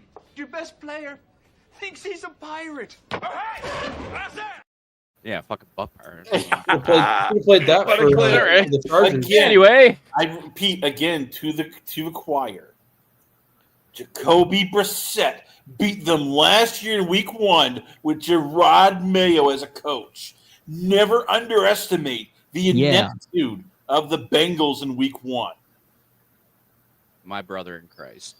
What are Hey, we? it's okay. It's okay. Hey, Luke, it's okay. He's giving all of us a free game in the first week. You're right. I love You're right, it. Davis. I love Thank it. you. for Chris that. Connor, Next you game. did say that Burrow was going to go off this year, though, in the same episode. Just want you to know that. Not week 1. 5,000 yards. Last week you laughed at me last year when I said, "Hey, you're going to stumble week 1." And what happened? Okay. They lost in week friggin' 1 to Jacoby Brissett and Gerard Mayo. Luke could coach better than Gerard Mayo. This comes to our next segment, kids. Thanks, Don't Josh. smoke Appreciate you. crack. Yeah. All right. We are going to go to our next game. We have no guarantee on that game. The Clowns Lord. pick is going to But we have cancel the that. I can't say Clowns with Coach Peanut being a fan. I just can't do it. It feels bad. Feel dirty. Buccaneers 1.5 point favorites against the Falcons. Falcons at home. Going to be a good game. I think this is an underrated game. So let's run around through this one. Let's start this one with Christian. Christian, who do you have in this game? I got the Bucks. Bucks in this one to start things off. Andrew. Bucks, and they hammer that -1.5. There you go. 2 Bucks picks, and we continue. Davis. Bucks, take whatever the over-under is on the over. Lots of points. Lot of points in this game. $4, and we're heating up here on ITL. Heat check time. Just Luke. I am taking the Bucks because, again, I saw another talking head preordaining the Falcons to be the number 1 overall seed in the NFC. What are we doing? What are we doing? We Give can me the all Buccaneers. We're all Big good with Mecca one. Abuka game. Oh, yeah. Are we all good with 1.5? Yes. Oh, yeah. Pound it, guys. We have our new TSG guarantee, our second edition, the Tampa Bay Buccaneers -1.5. Here's Moneyline, Bucks spread. We continue now to New Orleans, where we go to the Cardinals being 6.5 point favorites against the. Yep, we are. Anybody taking the Saints? Not a fucking. Maybe to cover. Wait. Maybe to win one game this year. Wait. Oh, I'm looking at week 2. Never mind. You're good. Anybody not comfortable with the spread? Oh, give me the spread. Okay, David, give me the take. I mean, it's not to toot Chris's horn, but it's week 1. I mean, the Saints still have a defense, and the Cardinals. We're acting like the Cardinals are like gonna score at will, in which case they couldn't do last year against some terrible defenses. So Bruh. I mean, it's in New Orleans. I don't know if it's a 7-point game. I don't know.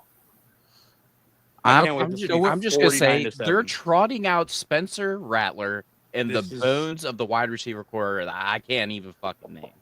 So Olave, your guy. I mean, to Spencer Concussion Rattler, in the first quarter. That's the thing. That Spencer Rattler and Chuck. That's your who you're trotting out. Can Alvin Kamara play quarterback? Just asking. Before he goes 1,000 miles an hour on the interstate. Kamara's gonna get like 30 touches. Y'all are for 74 yards and no TDs. I will take Marvin. I'll take Marvin Harrison and Kyler versus anybody else. The ghost of Christmas is Chris Olave. The Cardinals. The Cardinals are the worst team in the NFC West. I will say that. Oh yeah. I don't know about that. Niners suck. Saints are just bad though. We'll All revisit. right. Are we good? Are we good then with Arizona money line? Are we set on that then? Yes, that's fine. Sure. Yeah. All right, we can cue it up. We have our third TSG guarantee right here. Arizona money. There, wave them like you just don't care. That is right. A TSG guarantee is what we're at right now. Chicago money line, Arizona money line, and Tampa Bay -1.5. Boy, we're real risky today. Let's move on to let's move on to our next game, which is going to be Miami at Indianapolis. Indianapolis 1.5-point favorites at home against Miami. This is going to be semi-competitive. I actually will probably watch this game just to see what happens. Let's go around the room. Davis Cordova, start us off. Fins. Tua has 300 yards. Thank you. Tua game. Miami wins it. Christian. Yeah, I'll go Miami. I'll go 300 yards on that with the concussion. Oh my God, bless. two MIAs. Just Luke. We will have a sighting, and we will take him off the milk carton. Jalen Waddle is back. He will be fine, guys. Give me the Dolphins. Against Danny Two Nickels. Three MIAs here going into Chris Conner. Miami.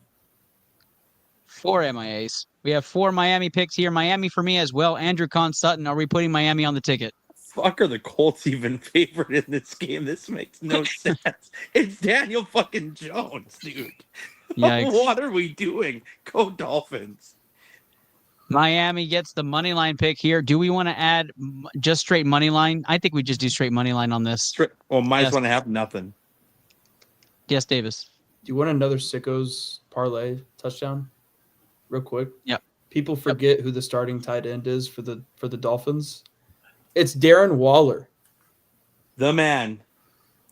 The myth. Luke, look up a Darren Waller, Daniel Jones. And a Tyler Warren. Touchdown. No, a Tyler Warren touchdown. Oh, We're going both tight ends. Ugh. But anyway, we can keep going. While we he can does get that, let's go to the garbage take of the NFC East. Giants, Commanders, 6-point favorites at home in this one. Anybody taking the Giants? The Giants are taking the Giants. Next. Russell Wilson's not even betting on this game. Again, another terrible quarterback situation, but I would not be surprised though if somebody did take the Giants on here. I'm just going to make sure Chris Conner, no Giants take. No, but you know what? You guys are laughing, but the Giants probably might have one of the best pass rushes in football when you look at that. They're disgusting. Thibodeau, they're gross. They're gross. I just think they have to they're on the field way too much. Hold, hit the fucking brakes. Uh-oh. Did all of a sudden we forget that Abdul Carter got absolutely shit stomped by the Jets? And we're calling him the best pass rusher? Or you still got Brian Burns. You still got Dexter Lawrence. You still got Kavion Thibodeau. They're gross. I take those three over anybody the Steelers have for their first. That's false. That's way false, Chris Conner. Like, whoa. Cam Hayward, way better than Dexter Lawrence. I know you love your black and gold. What? I do want to say that this is another TSG guarantee.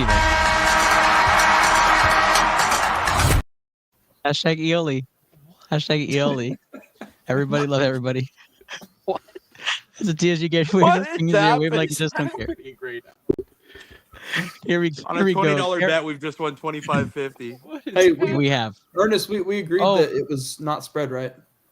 Not spread money line, but right money line so far. Just Luke's favorite moment of the segment.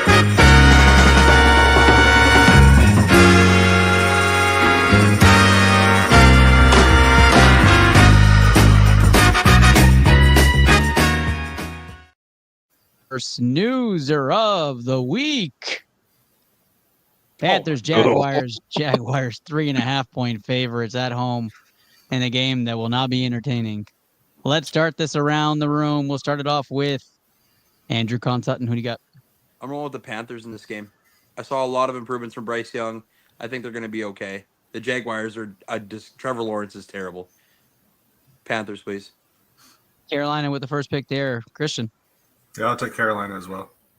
2 Carolina picks. Davis. This is a crazy pick for snoozer of the week. I don't agree with it. I'm actually very excited to watch this game. I think it's going to be a good game. Yeah, this is going to be a great game. Give me Jags to win, Panthers to cover. I love the Panthers. Ooh, I like that. Jags to cover, Panthers to win. Got it. Just Luke. No. I'm trying to find the ticket price. Other way. Game. Got it. I'm trying to find the ticket price, but we'll see. Just to see what money you could possibly burn in a Sunday. $65. You just traded Adam Thielen away, but you draft Tet. And Leggett is going to have a huge year. I think Tank Bigsby is going to have a good year for the Jags. Is ETN done at ETN 25? is, I mean, he's still there, but ugh. Like, is ETN Clyde? I think I'm gonna tail Davis. I think I'm gonna tail Davis on this. I'll take the Jags to win. Panthers. The sports scientists are split right now. 2 Jacksonville picks, 2 Carolina picks. Chris Connor. Carolina. They are my sleeper pick to win the NFC South. You look at that team. It's a nice little defense. Bryce Young all of a sudden has his confidence back, and somebody's got to win the friggin' South. So, as I said, it's my sneaky, sleeper pick. But Carolina this year is going to be that surprise team. The one thing I do agree with Chris Connor is that somebody does have to win the NFC South. Yeah. I do agree with that. I do agree with that 100%. I am taking Jacksonville in this game to win and cover the spread. I think Jacksonville is just more talented, and Trevor Lawrence has a bounce back, show me I'm him game. I remember somebody yelled that he was a top 5 quarterback, and he might show it in this game because I just don't. I think the Panthers are bad. Hey, So, Jags fans that are maybe watching or in the comments, are we looking at Travis Etienne being literally the next Clyde's Edward Hilaire? I'm checking. Just want to know if that's what we're looking at here. I think so. Paul check. Perfect. Thanks, Jags fans. It's possible. It's possible. But I had a surprise for you guys this entire time. There's Clyde 2. Edward Hilaire.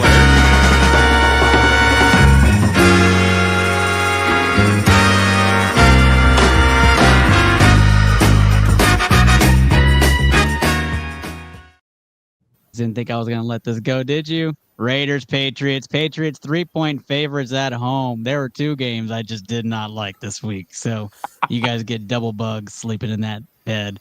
Here we go. We start off around the room. Who wins this one? I have Raiders winning at MetLife. I think the Raiders are a fantastic underdog team. I like to see Geno Smith just kind of stomp critics and lay one out there. I'm going to take Vegas on the road here against New England. Chris Connor. Raiders. I think they now have a real coach, a real quarterback. They're going to be a scary team this year. I like that. Just Luke. Give me Vrabel at home. He's got to make a point. I like it. Davis. I don't know who to pick, but I'm going to go with my gut and say the Pats at home just because who in the hell is catching the ball from Geno aside from Brock Bowers? It's fair. It's fair. Washed up Amari? No. That's They it. no Christian Gonzalez this week, so who's going to stop Brock Bowers? He wouldn't be guarding him anyways. So what, Robert Spillane versus Brock Bowers? That's like child abuse. Sounds like an MMA fight, though, to be honest. Probably Christian. gonna get double teamed. But I'll take the Pats. Triple New England against double Las Vegas is Andrew Split Us. Welcome back, Mike Vrabel. Go get that W, buddy. I think the Patriots will pull this one off. for New England. New England tilts here on ITL. Shocking. I think Vegas actually looks good in this game. We'll have to see. We'll have to see.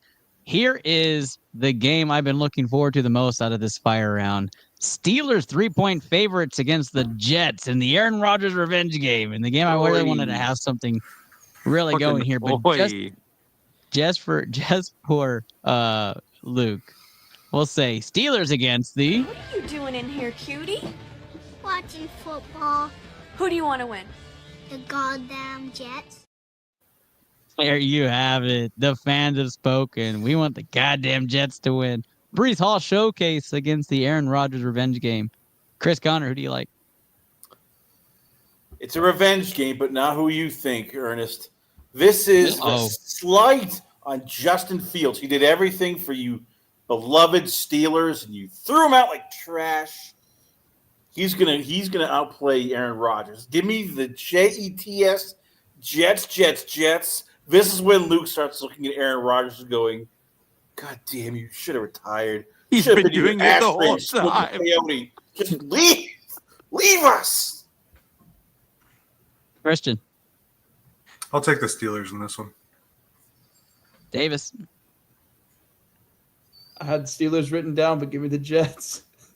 Oh my gosh, Connor is convincing. Andrew. Did not I was watching Aaron Rodgers' pocket scrambles today. I'm so fucking worried for his life. This isn't good. The Jets are gonna mop the floor. Sorry, buddy. I love you, but my God. Oh. I am going to take Pittsburgh to win this game because Pittsburgh wins games they should. And they don't fuck around and find out at home. No, they're not at home. They're at on the road. Shit. Well, now I'm Oh, you went through the process I went through, Ernest. Yeah. Yikes. Yeah. And I did it live, Davis. I put myself out there. Wait a second. I know Luke's pick. If I know Luke's pick, and I got to go opposite of that because Luke is the opposite. Luke, who are you taking in this game? First of all, that's a cop out. Well, that is true. Establish that right Luke, now. don't say it. Make I'm rolling Pittsburgh. I'm rolling Pittsburgh. All right. The Steelers. The poor, lowly Steelers with the worst aging defense in the league that nobody wants anymore. We only get Darius Slay and Jalen, and then we get Jonnu to help the offense. And poor Arthur Smith with a Super Bowl winning quarterback. Oh, what could the Steelers possibly do? How about fucking dog walk the Jets? How about that? Did we forget the Jets have the worst fucking offensive line in the nation? Okay?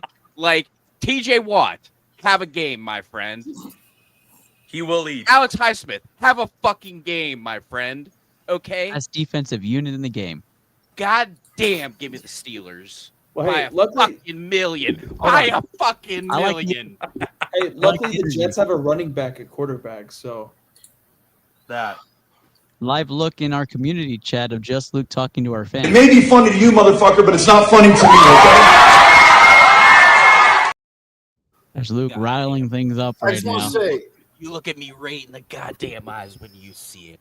You say it to me. Say it. see, I understand about what Luke's trying to do. Jets. Luke's worried. He's getting flashbacks for all those things like, oh shit. Aaron Rodgers going to tear his hamstring again. I'm gonna get a fucking hate tag on Luke if I. And I'm gonna have a season of loss. I'm going to, and there's there's gonna be Justin Fields looking across and going, "This is for you, Luke." As he throws 2 touchdowns to beat the Steelers. Aaron Rodgers is retired because he injured his leg again. But good news, Luke, you'll have a number 1 pick. You'll be able to get Will Nussmeier, or you'll be able to get, dare I say, a South Carolina quarterback. Lenore Sellers, you'll be set. So that's the good news. So let's establish this right now. Okay. 1 second, Ernest. My bad. I have never been on the Aaron Rodgers train. One goddamn. Not once. Okay. Not once. By the way. Mark, you'll probably go back and clip it. There's no proof that I've been on the Aaron Rodgers train. Clip his Facebook. Okay. There's just no, not right there. And I'm telling you this because I've been a Steelers fan for 30 years of my life.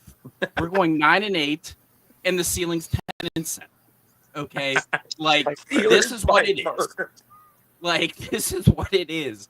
We are mediocre to the point where we can't get a fucking decent draft pick, and we win too much to get any.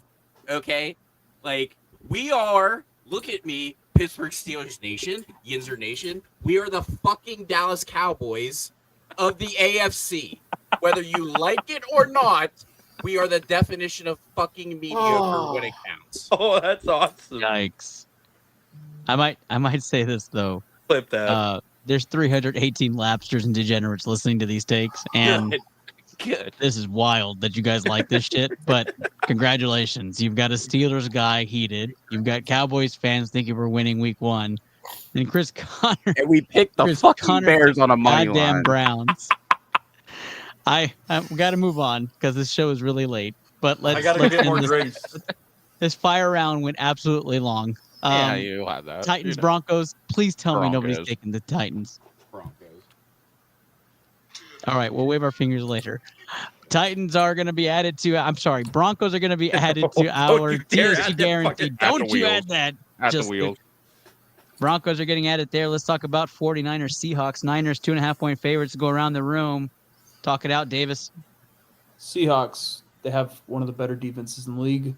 I don't know about the Niners, even though I said the Cardinals were the worst in the West. I do think the Niners are better, but Seahawks at home, like, this is no question.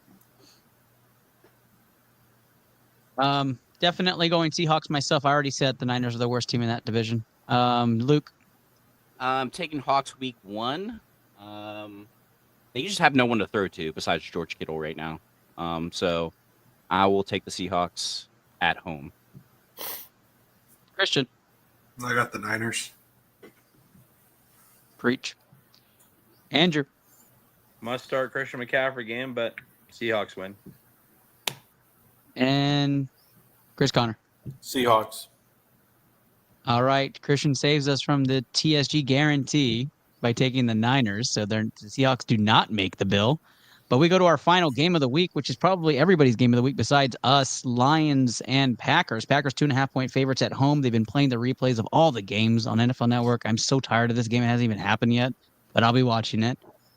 Jordan Love, Micah Parsons, 2.5-point favorites at home against the Lions, Jared Goffin team, the Sun God. Let's go around the room. Let's teeter it off. Christian. This is a tough one. I think I'm leaning Lions on this one. Davis. Go, Pack, go. Matthew Golden, 100 yards touchdown. Just Luke.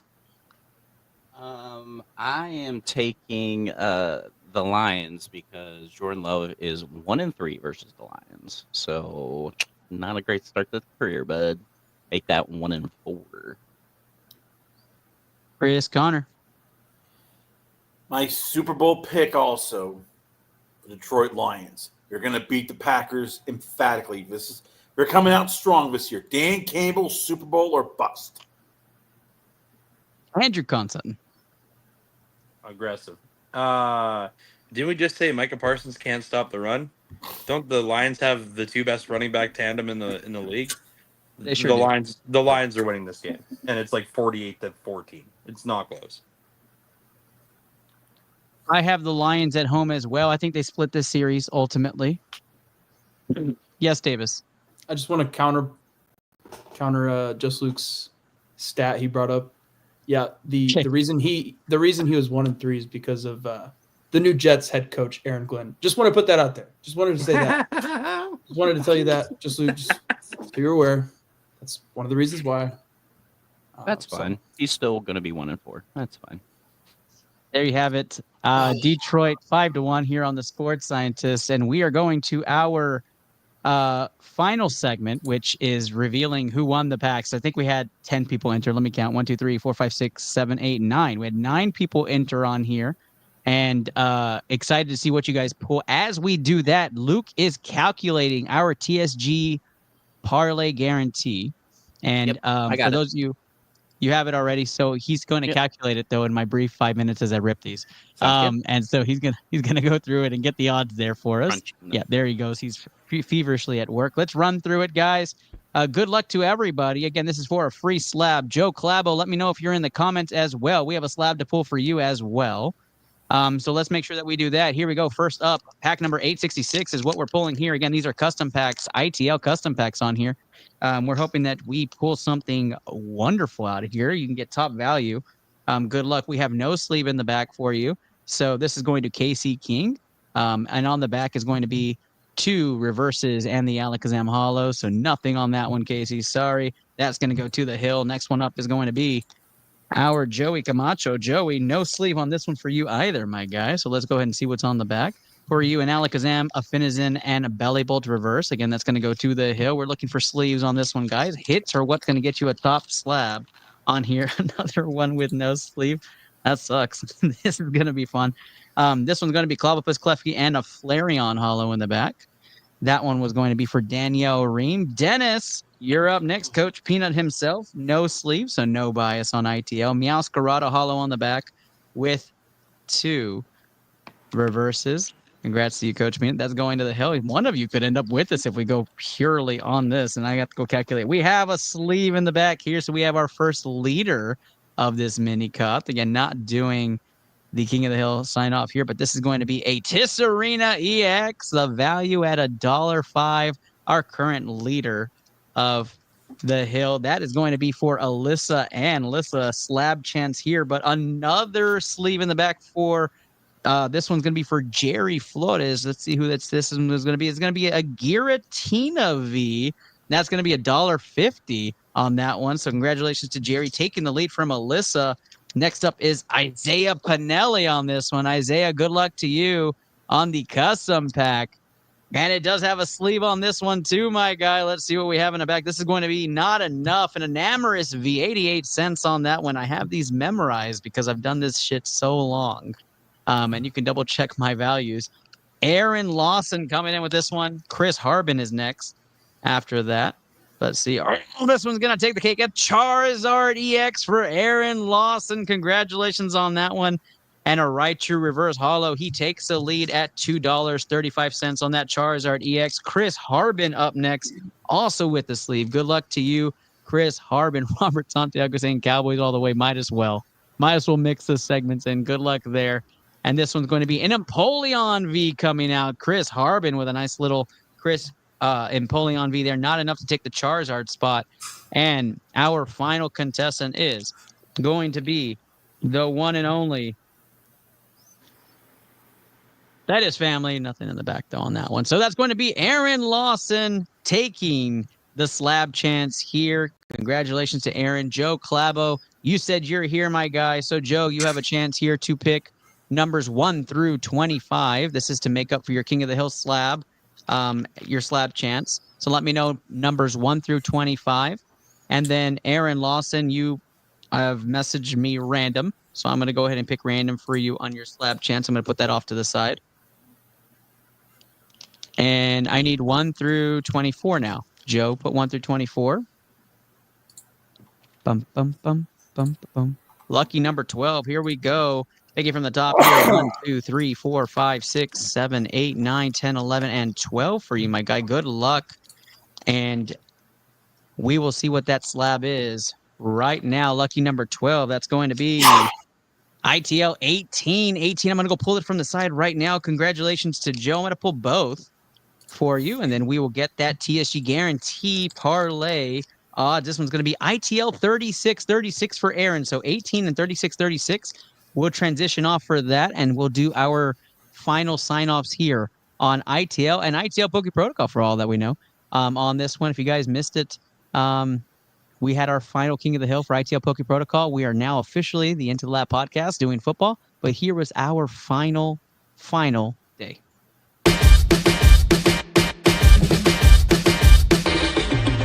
What is going on, guys? We're live at the card show at Ambassador Hall. ITL Poke Protocol in full effect.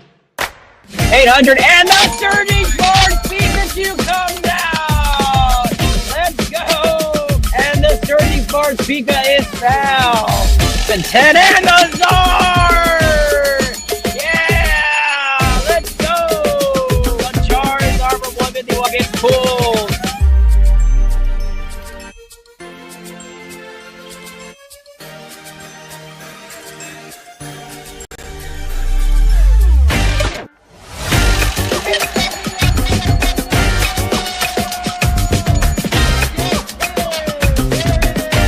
Congratulations to Sergio. Very excited. Come on up, Sergio. iTL's Pokey Protocol's final sign-off. Doc E. Here in Ambassador Hall, San Antonio, Texas. Peace out, guys. Congratulations again to Joe Clabo and Aaron Lawson. First up, Joe Clabo, number 18, right here.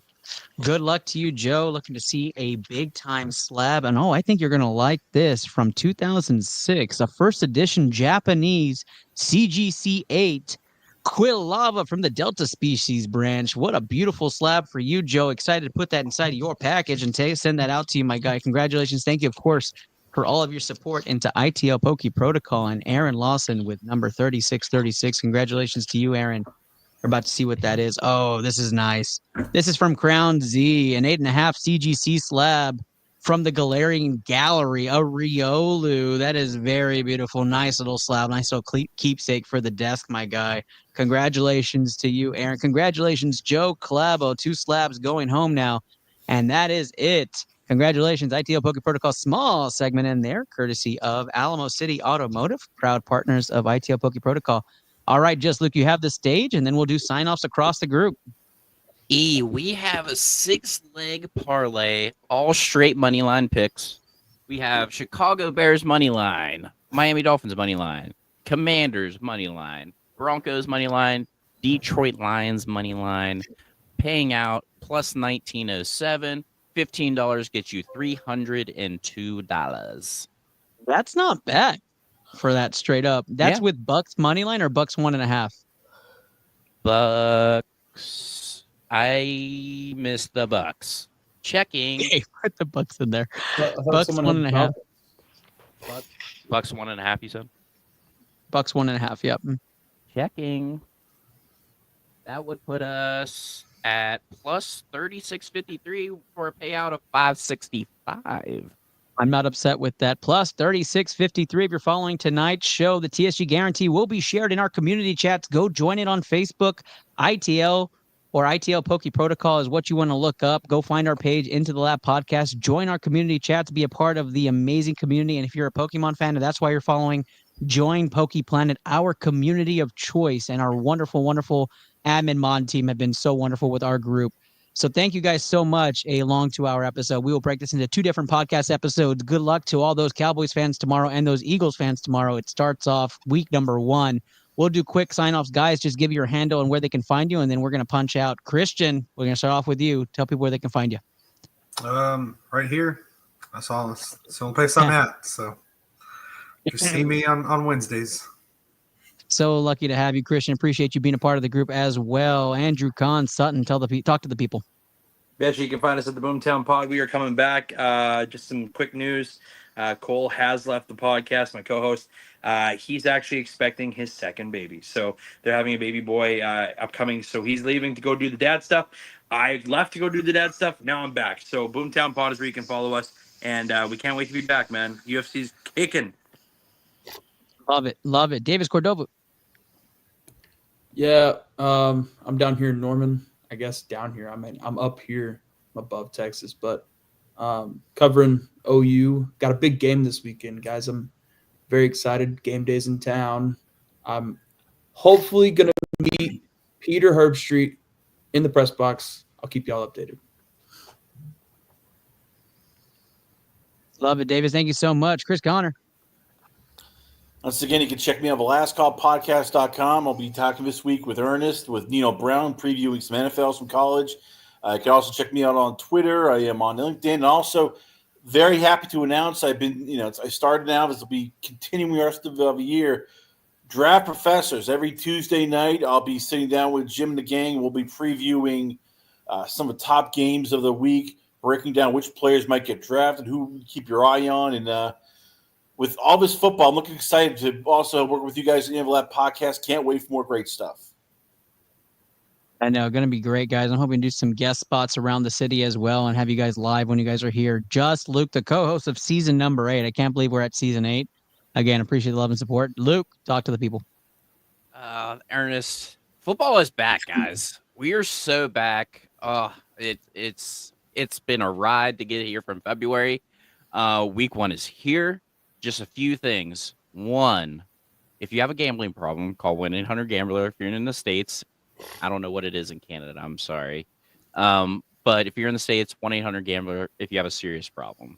For real. That's dead serious. Number 2, seasonal depression is a real thing, guys. If you're not talking to somebody or in therapy currently, or if you need someone to talk to, please dial 988. If you go to Google, it literally breaks it down to call, IM, or reach out. They give you everything right then and there for any suicide awareness that we need in this nation. And number 3, we are currently at 31 followers on my Twitch at King of Hearts 82 down below right there. And we're close to pushing affiliate. So if you have time, if you have Twitch, stop by. I stream Mondays, Wednesdays, and Fridays. Haven't decided about Saturdays or Sundays. They might be early streams. But Ernest, thank you as always for now this year being the co-host of ITL. Absolutely, man. Of course. Of course. And I'll do the final sign off and count everybody out and then bring us back to say bye. But I am your host, Ernest Docky Silva. This episode, week number 1, going to be the longest one of the season, guys. We're just getting our feet wet. We appreciate you all, and we appreciate all that you guys do for us. The love and support, the community. We've grown from football to basketball to college, now to Pokemon, from all of our wonderful, wonderful individuals that have supported our show all the way across from all of our platforms. We appreciate you. Eventually, we'll be on probably TikTok, whatnot, and others. But right now, those are the only 2 platforms we really don't have any presence. But it's because of all of you that we keep going. It's because of you we still have this passion. So thank you guys so much for all the love and support. ITL is here to stay. ITL Poke Protocol will be here to stay. We love all y'all. Thank you guys so much for all the support, love, money, appreciation. Thank you guys for all of that. And we look forward to having a wonderful and lucrative sports season. Hope you guys have a wonderful weekend. Enjoy it. Enjoy your games. And peace out, y'all. Bye.